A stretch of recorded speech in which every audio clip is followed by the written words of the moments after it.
Guys দেখেন এই যে সামনে পিছনে সব জঙ্গল পরিষ্কার করতেছে আর কি। হ্যাঁ, আর এই হচ্ছে আপনাদের বৌদি কাজ করতেছে। আমরা এই ঝিরি ঝিরি বৃষ্টি পড়তেছে, তো এই যে দেখেন উপরে হচ্ছে সব ইয়ে আর কি। হ্যাঁ, সেগুন গাছ আর কি, এটা পরিষ্কার করা হয়ে গেছে।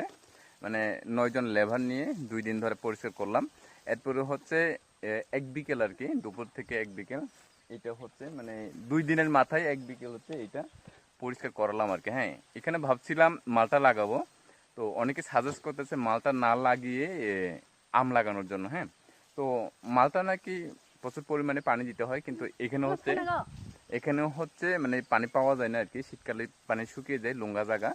তো এখানে হচ্ছে আমি এখন মানে আম লাগানোর জন্য চেষ্টা করতেছি। তো গাইস, কারা কারা দেখতেছেন এই ভিডিও অবশ্যই কমেন্ট করে জানাবেন এখানে কোন জাতের আমটা লাগালে একটু ভালো হবে, একটু সাজেস্ট করবেন। আর এটা হচ্ছে আমার প্রথম বাগান আর কি। হ্যাঁ, আম বাগান।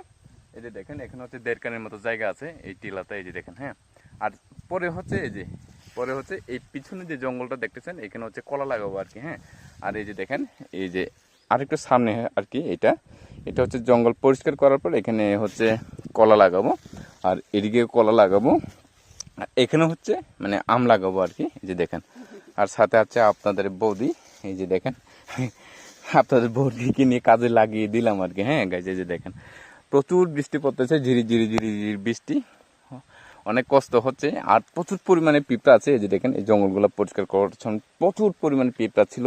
এই পিঁপড়াগুলো পরিষ্কার করে মানে অনেক কষ্ট হয়েছে আর কি গাইজ। হ্যাঁ, তো গাইস এই ভিডিওটা যারা দেখেন অবশ্যই কমেন্ট করবেন কি কোন জাতের আম লাগাবো, একটু কমেন্ট করে জানাবেন।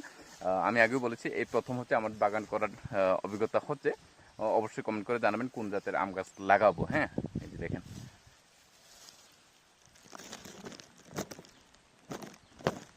বন্ধং দিয়া